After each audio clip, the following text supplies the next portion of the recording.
Oh, hey guys, welcome back to NFT Hype.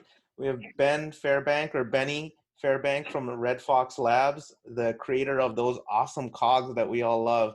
Now, welcome Ben or Benny. This morning I heard on the Discord that you're rather Benny. However, you said that people call you Ben. You got to watch out for, right? Yeah, I always say that people that call me Ben are either my people asking for money or trying to collect money, or I'm trouble with the law, or a very angry mother. Everybody else calls me Benny. Nice. Tell us a little bit about cogs and how you came to know about wax. Yeah, so Kogs is effectively a reimagined version of the 90s phenomenon Pogs, or Tarzos, or wafers, or they were called different names all around the world.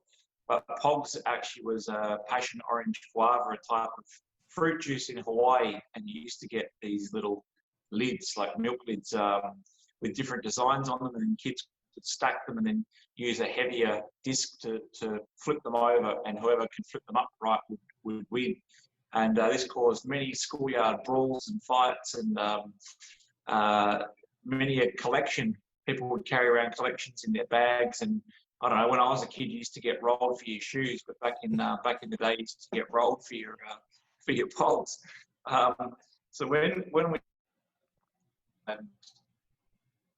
H1Z1 and PlanetSide 2, and said, what should we do? He started saying, we should build these blockchain games that are effectively leading edge AAA games. And I said, blockchain just can't do that yet. It's not capable. And so we went back to the drawing board and we came up with this simple concept. Then as far as why wax, or how do we put it onto wax is clearly the front runner as far as the NFTs are concerned. And then we started looking into the marketplaces and places like atomichub.io, and how these, they had the tools like Waxplorer. Where we've been working and what we've been dealing with, we haven't had those access to these types of tools. We haven't had the speed of these transactions. We haven't had NFTs that are actually there, and we haven't had the type of people that are involved in wax and behind wax around us. So we thought to ourselves, what better place to go and start there? And I know it's really early in the piece, but we saw it as not being any other option. Cool. That's good to know. Mike, did you want to shoot off with a question or two? I know you're fairly new to cogs. Well, I was going to ask a follow-up on that. So you guys didn't consider any other chain first, like Dapper or anything else like that?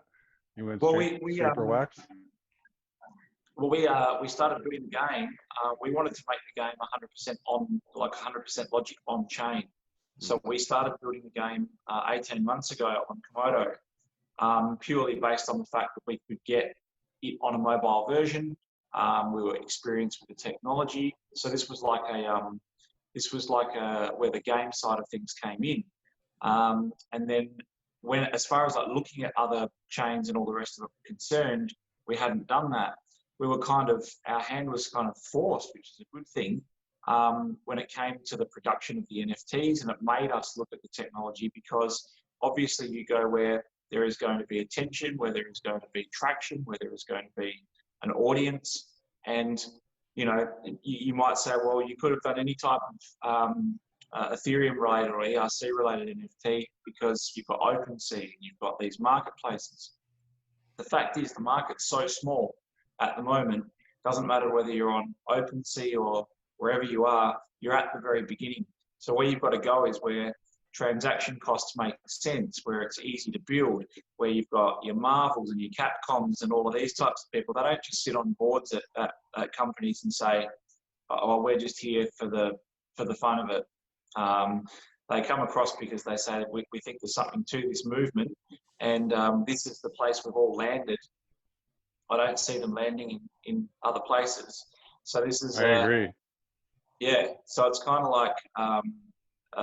something's happening, right? And everybody's got opposing and different views, and we think we are early enough that if you come in with a concept that's good and you build an audience now at this particular point in time, then when the flood or the masses do come into seeing how useful NFTs are in games and other other things, I think we'll be very well positioned, and I think that will largely be due to the fact that we had such an easy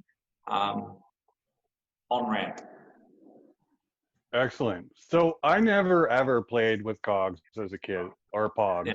and I have absolutely no idea what the whole basic premise is. So could you explain sort of the basic rundown of Kogs in, say, a 10-year-old manner for me? Okay.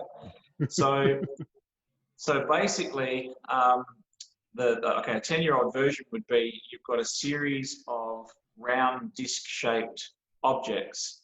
Some of them are very, very common, and there's a lot of them.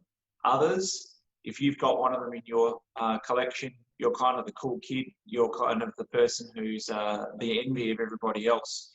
Now, in a physical game, they don't have any special powers, doesn't make them any better, but like any collectible, the rarer that it is, the more sought after it is, and the more wow factor it has. So that makes it even more of a real task or a challenge if you have to risk that. So what you do is you take a set, let's just say it's 10. You take a set of cogs along, you put them all face down. You put all of the pictures face down. Then what you do is you grab a much heavier disc called a slammer. Now the slammers are really sought after. They're really sought after. And they can be 8 balls, in our case Satoshis, jagged edge, they can be all sorts of cool and funky looking concepts. And then what you do is when you put your discs down, you take it in turns and you start with one of your slammers, hold it above the stack of discs and whack it as hard as you possibly can, and whatever flips upright, so face up, you as the whacker get to pull into your stack. They're yours. Okay. Then you add more to the pile face down, and then the other person has their shot. Now, when you hit it, sometimes they might all scatter, but none of them come face up. So you don't get to keep any of them. If you get the whole lot of them turned over face up, you get to keep them. So the idea is there has to be an element of skill involved in how high you hold the slammer, how much force you throw it down, what the angle is. So this is very important stuff in trying to win these cogs. Now, so that's the basic premise. Now, if you've played Magic the Gathering or any of these types of card games, the only reason I actually have something similar that we played as a kid, and it was, I don't know if you ever did this, but we used to line up hockey cards against the wall, and these hockey cards were probably like I must have been 5, and so like I probably was like throwing Wayne Gretzky's at the freaking wall, and Paul Coffey's and all these like cool rookie cards, right? And we would line them up against the wall on an angle, and you had to hit them, same thing, so that they would land face up, right? And the hard thing was to hit them on the top so that they would slide down, rather than hit them on the bottom so that they would end up face down, right? So very similar concept. Actually, many people played many versions of Cogs, and one of Pogs, and one of them was throw them against the wall, and whoever stops the closest to the wall wins. So there's so many variations of how you can play it. But with the Magic the Gathering and all the rest of it, the reason it didn't take off in the beginning until Wizards of the West Coast got involved is because people said, hey, I've got all these cool cards. I'm not going to risk them. I don't want to play them and lose them in a tournament. Like this is this is hard to get. I don't want to do this. So yeah, no one plays the Black Lotus, right? Exactly. Black Lotus stays in the deck forever. Exactly. So if you've got the equivalent to the Black Lotus in our first edition is like a foil Satoshi or a foil 8-ball slammer. Now, what we've done is created 3 versions of the game. So there's a play for keeps, a play for fun, and then a tournament where the winner of the tournament wins prizes. Now, play for keeps is going to be hard in some countries because they'll say it's a form of gambling, or kids can't play this because kids are using their parents' credit cards to buy stuff, and then they're losing it, and then they're racking up huge bills. So we've got to be very responsible with how we roll it out in the different countries. And that's we call that pink slips here. Exactly. Pink slips. Yeah, exactly. So racing for cars, right? Yeah. Exactly.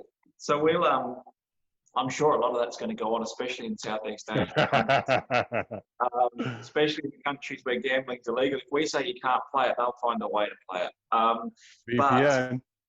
exactly. But the other way that we go about things is Kogs actually stands for keys to other games. So Right. the Slammer game is just the first game. There's going to be multiple games that you can play them in and across. Very cool. Yeah, I know more on that that. Nifty Wizards actually has talked about integrating them as well. So that could be another interesting angle. Like I actually bought a bunch of the sword ones just in case they get included. Well, the actual possibilities for integration are massive, which is great.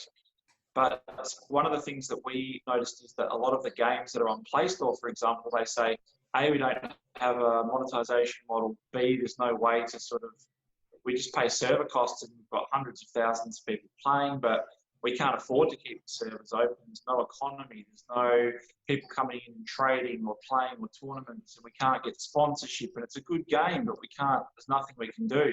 So we turned around and sort of said, how do we make it that we have a bunch of games, and if you spend hundreds of hours leveling up, ranking up and all the rest of it, and you say, I'm done with this game, how do you take something away with you of value? And how do you pack it up and take it to another game and say, hey, I'm kind of a big deal over here. What does that get me over here? And there needs to be some sort of recognition, and there needs to be some sort of reward for all the time and effort you put in. And that's why we started to build this economy out. Very cool. I got a question about like when you play for keeps. When you play for keeps, does the opponent bring in, like, could he bring in like commons and I have like an ultra rare in there? How do you make that fair? Yeah, so ultimately a lot of the gameplay will be done on the lower levels, but the object or the idea is to make sure that the stacks are equal. So someone can't come in and say, I'm using all commons and you use all ultra rares. But that's not to stop people from saying, well, I'm an avid collector and I've got all ultra rares. And then the other person says, well, I've also got all ultra rares. These are the types of things where you would assume that you'd have these guys with the headsets on the Saturday Night Football saying, well, Bob, we're here to watch this will be like streamed and like esports Cogs. Exactly. The only ultra rare tournament. Yeah. Exactly. And then some degens will do ultra rares for commons or some crazy stuff. Exactly. You'll have like your Daniel Nagaris with the glasses, the black sunglasses and the hats, like in a poker tournament. They'll have sweat dripping down their brows, and it'll be, you'll have the shakes up before you breaking out the slammers. Yeah, you've got like carbon in your hand from the slammer. It'll I don't know how that stuff will play out, and this is something that will evolve. I mean, back in the days of the schoolyard, it was just, if I had lost, I could always just whack you in the face and take my cop back. Yeah.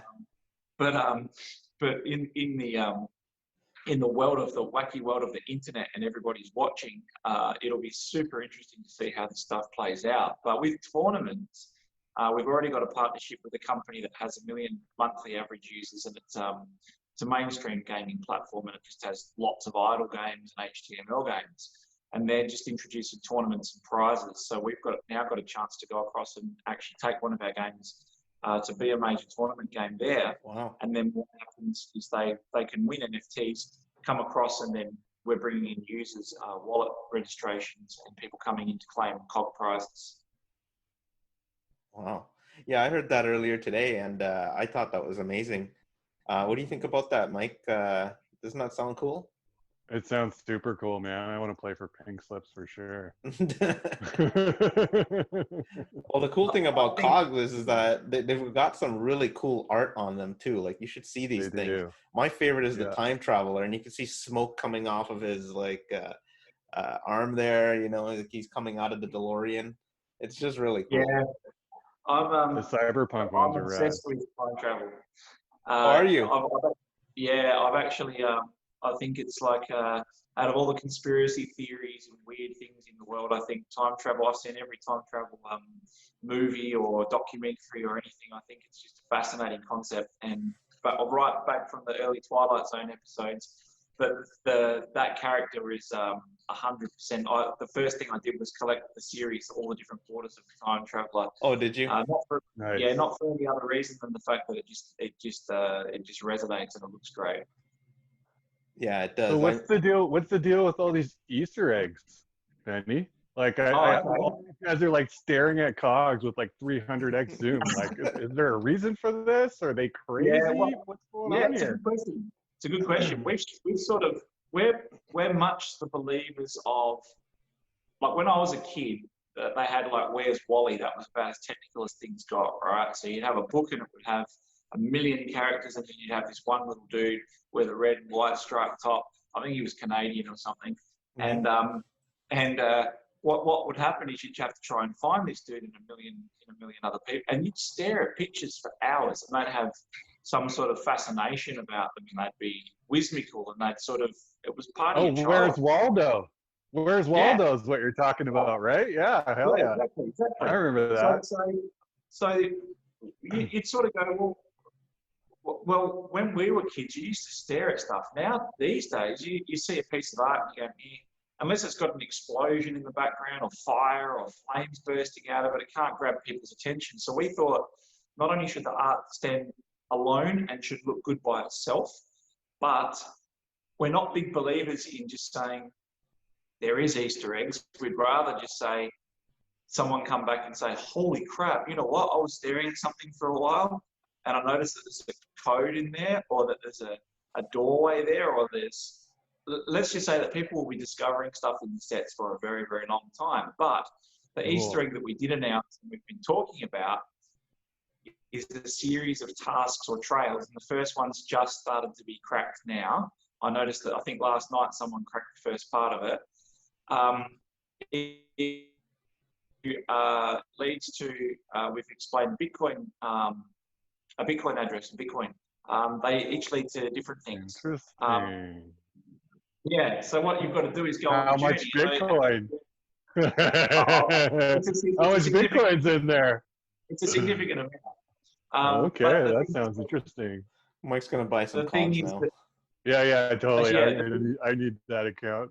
the thing is that that they all require you to go into a number of the different cogs and to do a certain number of different things. And you'll notice that, you know, people looked at the cog of me with a magnifying glass now and said, hey, what does that actually mean? They do mean things. And as we'll explain later with different Easter eggs, that I'll be looking at something that is then something else that you go to, that then takes you to something else, then takes you to something else, and you'll get through a series of it, and you'll end up with something significant. And people could take 2 years for some of these to be solved. It could take 2 minutes. But the fact is that the idea of it is to keep people occupied, entertained while we're waiting for the delivery of the game.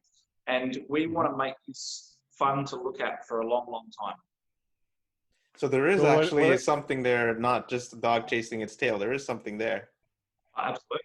Cool. Good to know. Some of the Easter eggs are very hard and they're a little bit technical and they involve a little bit of math, and others are just sort of word-based. So what is the word that comes from this particular cog? So you mentioned time traveler, for example. I know the date is there. Yeah, there you go. So there'll be a word associated to that particular date, and that word, once typed in correctly, will give you a clue, which will take you to the next cog, which will take you to the next, and then give you a prize. So there is, we'll release those at a particular time. So you'll go in and actually have something that you can enter words into, and that'll be a cool chase around the cogs to try and unlock the prize. Cool. What's the timeline for the game look like? We just released that yesterday. So what we, being perfectly honest, we'd actually built a game fully, as we'd said, on Komodo, and it was in testing. What we've actually been able to do and discover as of yesterday is that we are able to have a version of the game we can actually build and deploy on wax, which will make people very happy by Christmas. So that means that we can, it's not like we're going to, we sat down and thought about this really seriously and thought, okay, we've got the bridges back to the original game, and we've got the current plans in place, but then you've got your wax NFT. And then we turned around and said, if it's going to take us 2 years to rebuild this or to build it on, or a version of it on wax, then let's not have these conversations. But when we sat down and worked out, actually, we can gain some efficiencies over here. We can also have fast to run, same NFT protocol. And we turned around and said, what's that timeline looking like? Not only did we establish that we can bring it out by Christmas, we can actually already start thinking about Edition 2, Game 2, Game 3. So we put out a roadmap now, and now we're madly working towards making sure that we've got a fantastic Slammer game by Christmas, and that will coincide with Edition 2. And the reason it coincides with Edition 2 is people will need to come and buy Kogs, and we hope that by then we've got a lot more interest, and the first edition doesn't have enough Kogs for people to be playing, not en masse. So the whole idea of Edition 1 was supposed to be a collector's set that gives and keeps on giving. And yeah, I can explain what I mean by that. Cool. Yes, so I got a little sneak peek of that this morning, talking about rewards if you own the first edition Kogs. So that's a very interesting concept. I think it's familiar in crypto, especially in the proof of stake space. Yep. So did you want to talk? Yeah, it is. Yeah. So 100%. So what happens is we're going to be introducing, there's something quite big about to be announced, but we're going to be introducing staking and rewards. But for example, if you've got and I'm not trying to encourage people to go and get this, I'm just giving you an example. If you've got like a superset, now a superset is every picture with the same border type. So if you've got a ultra rare set, it would be all the ultra rares in the collection, and you might have a jeweled earth border. So you've gone through and got the jeweled earth border. So that's 10 different artworks. Then you've got the Satoshi Slammer and the 8-ball Slammer also with the same border. So that's called a superset. So what the supersets do is, and different sets and collections do, is unlock tournament access or game access to different levels. We've said weapons and skins in future games. But what would happen, for example, if we do a superset tournament and only people with supersets can play for free, or paying people can come along and pay into those tournaments with big prizes. Now, the people that have the superset might say, I don't want to be in the tournament. I've got no fascination with that. I'm a collector and I want to just lock them up. So say, for example, that the tournament fee was $100, and people were saying this is a big tournament, and the person who has the superset can say, well, I'm not using them, so I'm effectively going to stake them. So that person can come along and take bids, and I can say, I'll give you $80, and then that way I can get into the tournament cheaper. So you can lease the cog to them? Exactly right. Cog leasing. So you've got, so that's not all. That's I think I'm going to FOMO here for a sec, and then I'm gonna buy some Kogs right now. The thing is that when we make the proper announcement with the full rewards and how the system works, the people that are actually holding Kogs from first edition are going to get richly rewarded. And the idea of that is to say, thank you for the early adoption. Thank you for coming in, recognizing something early and ahead of the trend. And people that are new to collecting, this is a big thing for them. They're saying, hang on, there's 3,414 different combinations, and why is there so many confusing borders? And we sat down for 18 months, and people said, if you sat down and talked about this for 18 months, where's a guide?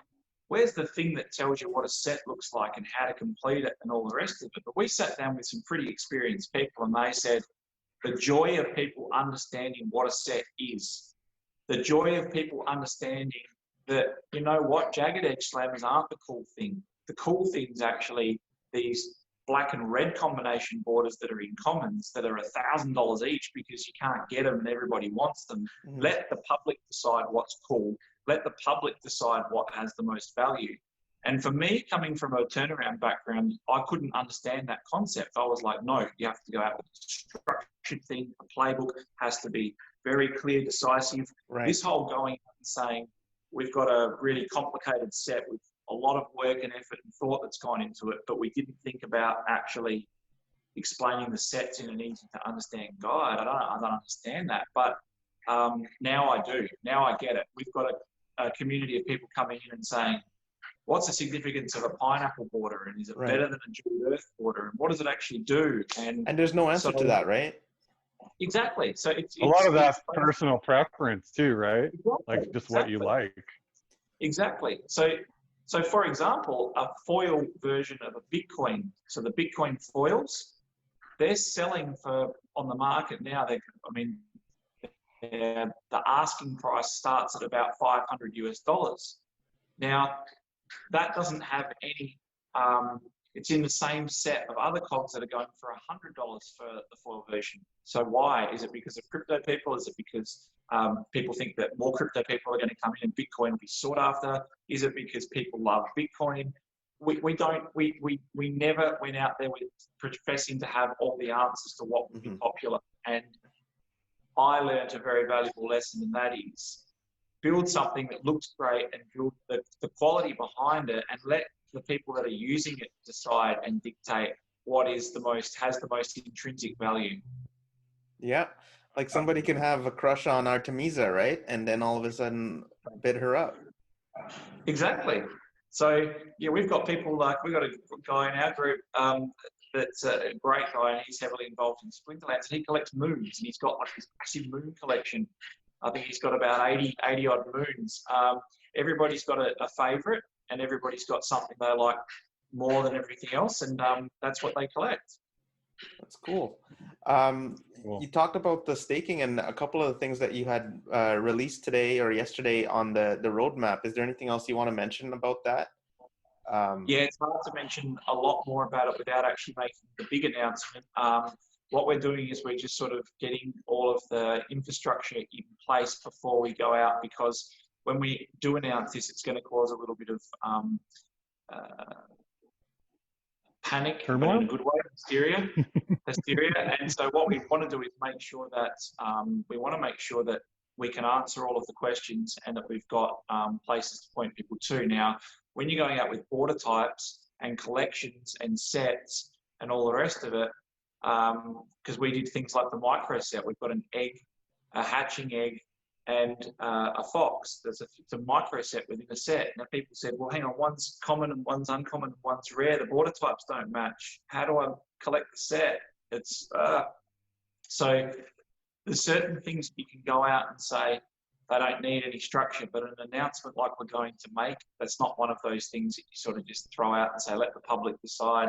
This is something that has to be very structured. So we're just getting the regulatory and the compliance side of things right, so that we can go out, whack it out there, and then it's got all the answers, and there's no confusion about this particular thing. So we anticipate that it will be within about 2 weeks, definitely before the end of the month. The other thing that I can say for sure and certain is by the end of the month, we'll actually do a full brand release and launch of RedFox games, to show that we're committed to the vision of producing multiple games for these cogs to be played in. So that'll be a full website, logo, branding release, and all the rest of it. And then with that will come the big announcement as well, to show that it's a long-term thing. It wasn't just a collection of art on a circle. Cool. Tell us about the people who collect cogs out in your part of the world. Like so far, Mike and I are used to GPK, which is mostly North American audience, and you guys have like a sort of almost global audience, right? Yeah. So I think that we've got it for a couple of different reasons. So the first series was very much sort of in the true Pogs tradition of, let's make it a little bit of everything. So we've got a whole heap of different artists to come in and do different art. So some people like the Cyberpunk series, some people like Space Military, old school people like the 8-bit. There's different things for different people. There's 80s, there's 90s. So that attracted a lot of nostalgia. So at the moment, we've just got curious onlookers coming in from around the world saying, what is all this about? And hey, man, you reminded me for 10 minutes of what it was like to be a child when the world was easy and not complicated and there was no COVID and all the rest of it. So the nostalgic part of it's been good, and that's brought in people globally. But now we've got people coming in and saying, hey, for second series, it has to have a heap of anime in there, and has to be the Korean anime, not the Chinese anime or the Japanese anime. It has to be. So that sort of makes you think, okay, well, that's something that we can do and something we can bring in. But ultimately, what it does to have a global audience is it means that obviously more eyeballs. The partnership that we have is for a platform in Southeast Asia that's just now expanded into South America. So that'll be a big part of the audience as well going forwards. But I think the most important thing is that we have to be making concepts and things that are applicable to anybody, because it is borderless, just as Pogs was. So we've got to be very mindful of the art, the gameplay, the style, and everything that's brought in. But at the moment, we've got a collector's audience and a few gamers who are waiting for the game to come out. Once the game comes out, we're going to get gamers that start becoming collectors. So that's going to be a very interesting dynamic. Yeah. Awesome. I'm looking forward to seeing the game and playing it too. Actually, it's funny because I didn't buy a lot of Kogs, but I've had friends that have wanted to trade items for them. So I'm just like, yeah, sure, I'll take some Kogs. So I do have a few in my. Oh, that's good. But I think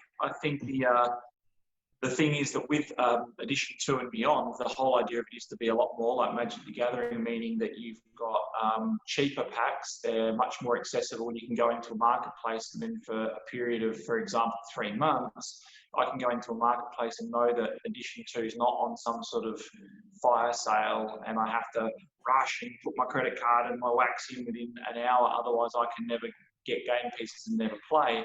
The whole idea of this is to make sure that you know for a period of 3 months they're cheap, it's unlimited in supply, buy them and play, and then at the date of the next release, there's no more of that edition.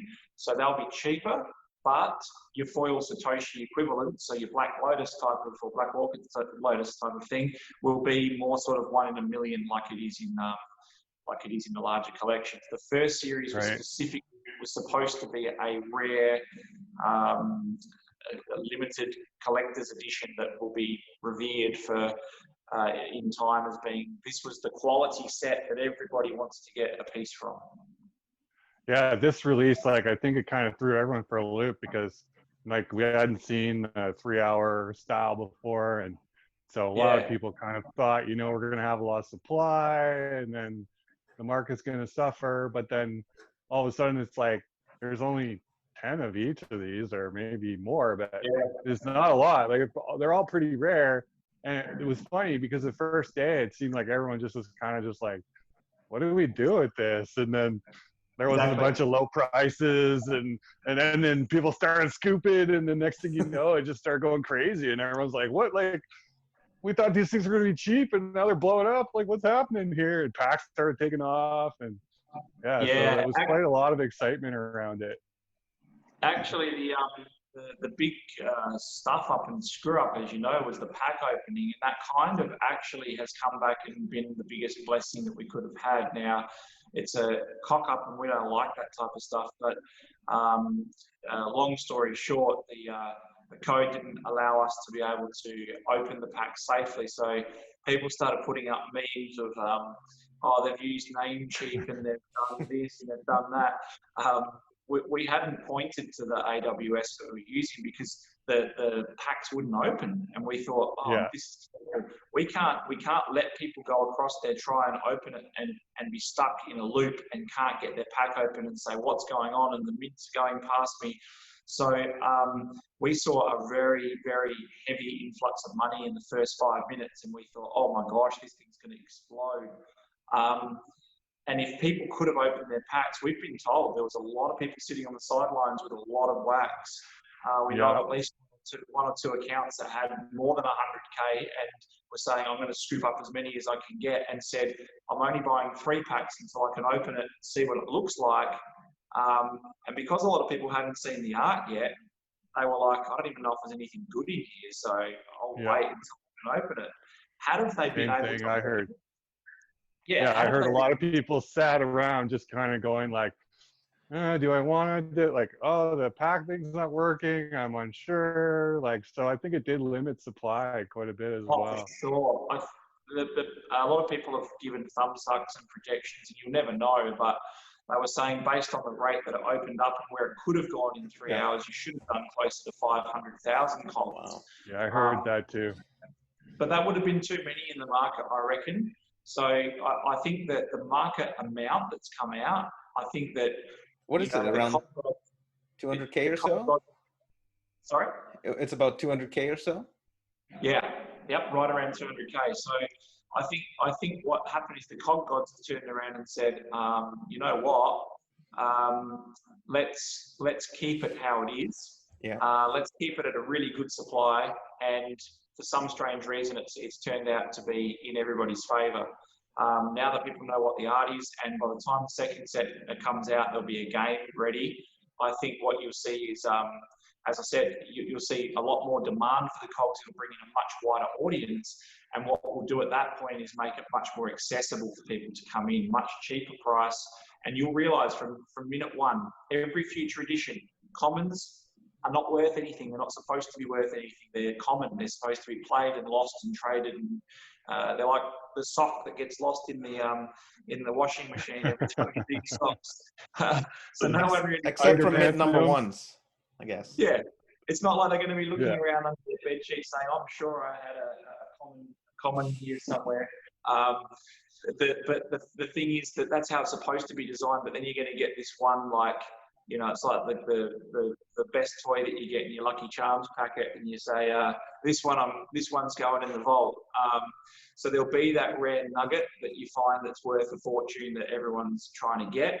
But the idea of it is to play and to trade and to risk and to swap, not as a you're not buying it to try and unearth the hidden gem.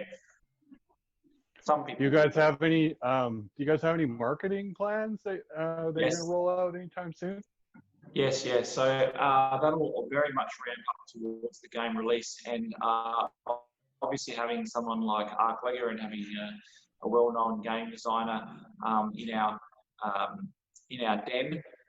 This helps with influencers and your streamers and all the people that are big into the gaming side of things.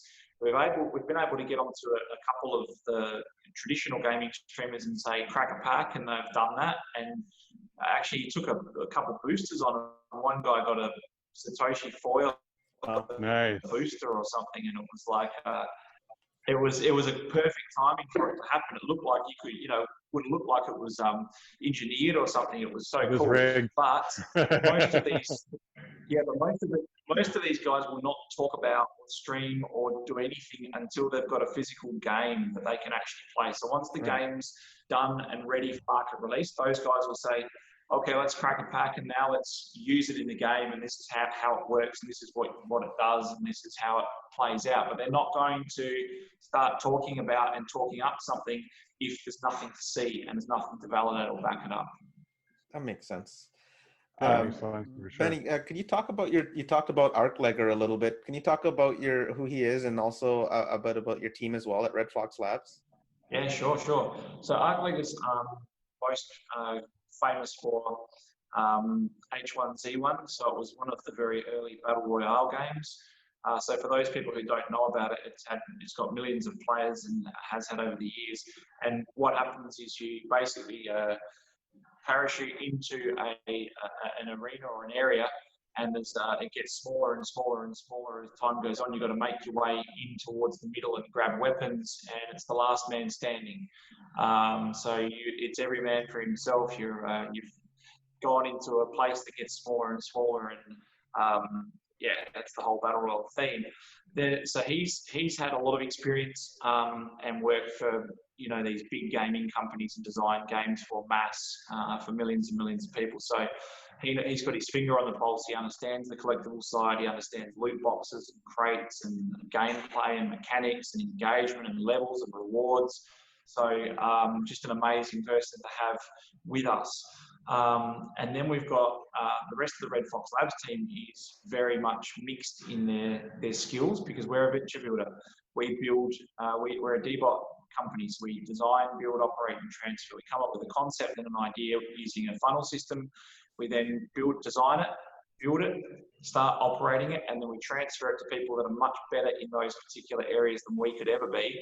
So, for example, we launch RedFox Games now, and now we will look for people that are much more experienced in the gaming industry to come in and say, right, someone who is X, such and such company, big gaming company, whatever's coming in to put a bit of injection of what comes next, and to get bigger players involved, and to get better quality games out. Now that the proof of concept is there. So we've got my co-founder Glenn. He's got a very mixed background, starting from studying in the finance and the commerce side, right through to doing a lot of digital marketing and a lot of online. He's a digital nomad and worked around the world. And we've got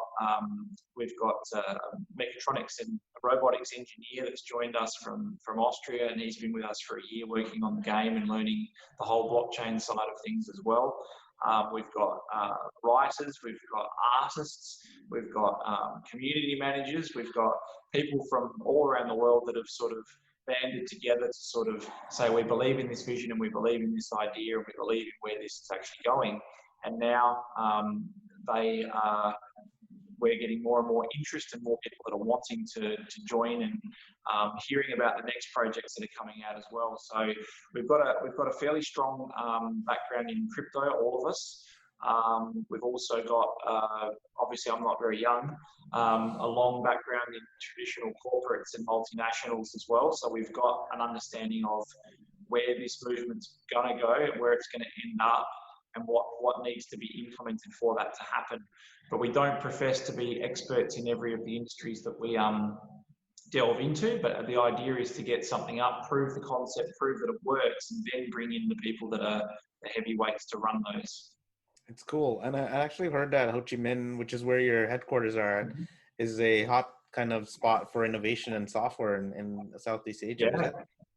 It's actually rated number 3 for technical competency globally, because they have about 100,000 engineers come through, computer programmers and IT graduates come through university every year just in Vietnam. So the numbers are massive, and there's been lots of documentaries and stuff done on it and stuff written about it. But I think it was Google, the person's come over to Vietnam and found out that that a lot of the year 11 students in Vietnam can pass the Google entry test.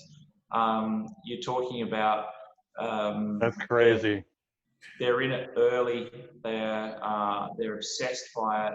But the sad part about it is a lot of the guys here that graduate have to go to America or overseas to get good opportunities and good roles. So the talent's regarded as being very highly regarded and sought after. And what we're saying is, hang on, we should be setting up in a place like this if we're serious about tech. We're in a fast-growing region. We're Aussies. We should walk the walk and talk the talk. We should move over there. It doesn't matter if it's hard to do business. Let's get set up, structured. Let's be where we need to be for the expansion and growth. And let's try and build something that not only everybody that works is proud of. Let's make it that Vietnamese graduates are saying, I need to get a job at RedFox Lab so I can stay in this country, I can do cool stuff in the region, and I can still have a cool job and not have to go overseas. So we want to leave a very strong footprint where we are in this region as being providers of awesome jobs and opportunities. I love it. That's awesome, because so many people go in and just steal the talent they need and bring it to wherever they want to locate, right? So it's awesome that you guys are supporting that local economy instead. Yeah, that's the whole concept. The concept is to actually, people say, I'm in crypto for the tech, and then they go, damn, my portfolio is down by 8% today. And I'm in the red. We'd say we're in it for the tech as well. We're here because we believe tech can disrupt legacy industries, but we're also not stupid. We understand that the tech doesn't do anywhere near as much as people are telling you it does yet. That they say they understand exactly what it's going to do as well, no one knew what the internet was going to do. They thought it was a good way to send emails or whatever, and it's changed the way we communicate. So no one knows where blockchain's going to end up, but we do know that it is going to have a significant impact on disruption in the way we do things, and it's definitely changed the way we think about things. So we're saying... I would say that's already happening too, right? That's underway now. Exactly. So we're just saying we're here, we're in the right place, with the right people in the right time, in the right region, doing the right things, building digital and internet companies, where it's up to us to screw this up. Yeah. How's the food out there? Oh my God. Oh my God. I want food. The food is like next level, because it's so much fresher. Like when you're in Australia growing up as a kid, you go, oh, I'll eat Chinese food tonight. And then you have Chinese food and you think, oh, I love Chinese food. Then you go to China and eat real Chinese food and you go, these Chinese people don't know how to make Chinese food. Because you're used to Same with Japanese people. You're just like Americanized rolls or whatever, right? Or I guess Australianized Chinese food. Like Japanese food has a California roll, and you're like, exactly. That doesn't exist there. Exactly. So you go to Hawaii and you say, I want a Hawaiian pizza, and they go, sure, what do you want? And you go, what do you want on it? And they go, sure, we are Hawaiian. What do you want? We don't have any pigs on the island, guys. You go ham and pineapple. Ham and pineapple. Ham and pineapple. We say that's a spam and pineapple. Exactly. They don't have ham, they have spam. Spam. Exactly. So I think the food here is very fresh, a lot of vegetable-based stuff, but lots of like fresh spring rolls that aren't deep fried, and a lot of noodles with, like pho, and a lot of beautiful, clean food that's extremely cheap and delicious, extremely good tasting, and it's probably one of the best of the Southeast Asian, definitely one of the best of the Southeast Asian cuisines for sure. You could never get sick of eating it. Yeah, it's one of my destinations for sure. I don't like to travel that far, but I would go to Vietnam.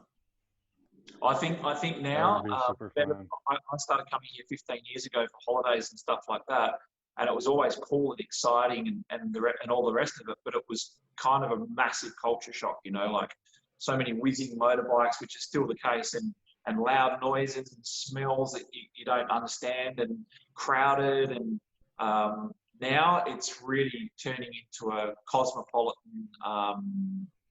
It's got the cities look really great. They've got great coffee, world-class coffee shops and restaurants and all the rest of it. But now it's getting to the point where people are starting to really see this as a real, not only a holiday destination, but a place they want to move to. So and beaches. Oh, amazing beaches! Amazing. Like the one in your background, there's a ton of those. Really? Yes. Do you guys have any cool crossovers to tease us with coming up? Oh, you mean like an integration with another NFT there, Mike? Is that what you mean? Yeah, that's what I'm talking about. We do. I think there's been a fair few hints dropped as well. But again, this is how serious we are about it. We would have gone to them and said, and we've gone to a couple of the bigger ones, but one that we particularly targeted, and they immediately were receptive, great people, awesome people, and they want to do cool stuff with us.